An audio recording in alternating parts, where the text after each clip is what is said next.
வணக்கம். நமக்கு எண்கணி ஞானத்தையும், வேத ஜோதிட ஞானத்தையும், ஆன்மீக ஞானத்தையும் வழங்கிய அனைத்து குருமார்களுக்கும் நன்றி. என்ற வேளையில் இது ஒரு ஜோதிட விளக்க வீடியோ விருப்பம் உள்ளவர்கள் தொடர்ந்து பார்க்கலாம். ஆ ஒரு பரிகாரம் வேலை செய்யல அப்படின்னு சொன்னதுல ஒருத்தர் ஒரு விஷயம் சொல்லியிருக்காரு. Best parikaram for dosham is Shiva puja. Get lingam and Nandi, do abhishekam and puja daily. Not many can follow because lifestyle, non-veg, sacrifice for relief from problem. Okay. நான் பல இடங்கள்ல சொல்ற ஒரு விஷயம், என்னை பார்த்தோன்னே உங்களுக்கு தெரியும், பரிகாரங்கள் முட்டாள்தனமானது, நேரத்தையும் எனர்ஜியையும் பணத்தையும் வேஸ்ட் பண்ணக்கூடிய ஒரு விஷயம் அப்படின்னு அடிக்கடி சொல்றேன். சரி, சொல்றேன். நான் அதை பல விதமா செய்து பார்த்துருக்கணும்ல. செய்து பார்க்காம எதுவும் நான் சொல்றது இல்லைல்ல. நான் உங்ககிட்ட சொல்றதெல்லாம் எனக்கு உண்மையாகவே 100% தெரிஞ்ச விஷயத்தை பத்தி மட்டும்தான் சொல்றேன்.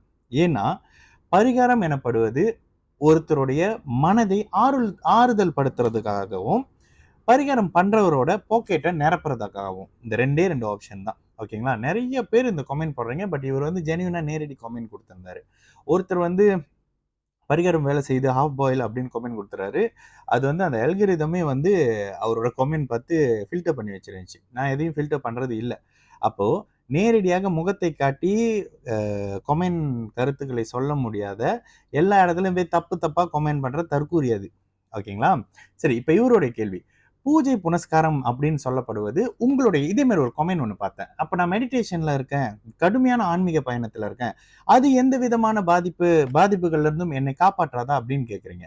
உங்களுடைய ஜாதகத்துல சிவன் வழிபாட்டுல நீங்க இருக்கீங்க அப்படின்னாலேயே பிறந்த ஜாதகத்தின் அடிப்படையில உங்க ஜாதகத்துல குரு சனி கேது தொடர்பு வந்துருது அப்படின்னு உங்கள் ஜாதகத்துல இருக்கிற சில விஷயத்த நேரடியா உங்கள்கிட்டயே சொல்றேன். இப்போ யாருக்கெல்லாம் அதீத சிவபக்தி இருக்கு அப்படின்னு பாத்தீங்கன்னா, உங்களுடைய ஜாதகத்துல குரு சனி கேது தொடர்புல இருப்பாங்க. இல்லைன்னா நீங்க சிவன் பக்கமே போக மாட்டீங்க. ஓகேங்களா? யாரெல்லாம் அதிகமாக விஷ்ணு வைஷ்ணவ வழிபாடு பண்றாங்களோ அவங்களுக்கு சுக்கிரன் வலிமையாக இருப்பாரு. பொருளாதாரத்துல அதிகமா இருப்பாங்க. விச் மீன்ஸ்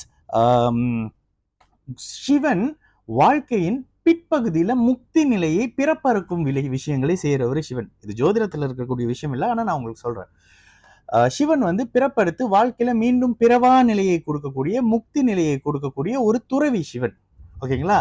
எதெல்லாம் கைவிடப்பட்டதோ அதெல்லாம் தன்னுடையது அப்படின்னு சொல்லக்கூடியவர் சிவன். இதனோடு ஒட்டி வர்றது சனி பகவான். நான் அடிக்கடி என்ன சொல்றேன், சனி பகவான் கிட்ட நேர்மையான அருமையான ஒரு ஆன்மீக அமைப்பு இருக்கு. அதே நேரத்துல இந்த அமைப்பு வந்து குரு அணி டீம்னு வந்துடும். குரு அணி, அருள் அணி டீம். குரு அணி அப்படின்னாக்கா அருள் அணி அப்படின்னாக்கா என்ன?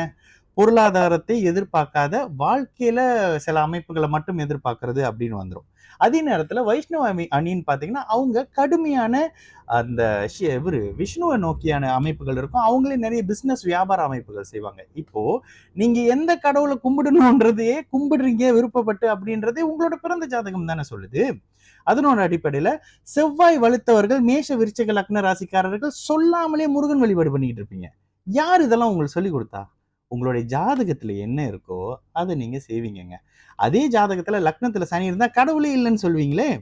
இதையும் தொடர்பு படுத்தி பாருங்க. அப்போ நேர்மையான அமைப்புகள்ல கடவுள் பக்தி இருக்கணும்னாலே அது உங்களுடைய ஜாதகம் உங்களுக்கு அனுமதி கொடுக்கணும். பல பேர் எனக்கு கடவுள் இங்க இருக்காரு, எனக்கு கடவுள் அங்க இருக்காரு அப்படின்னு சொல்லுவாங்க. கடவுள் பக்தியே இருக்காது. உண்மையை சொல்ல போனா சாமி கும்பிட பிடிக்காதவர்கள் சோம்பேறிகள்னு சொல்லலாம்.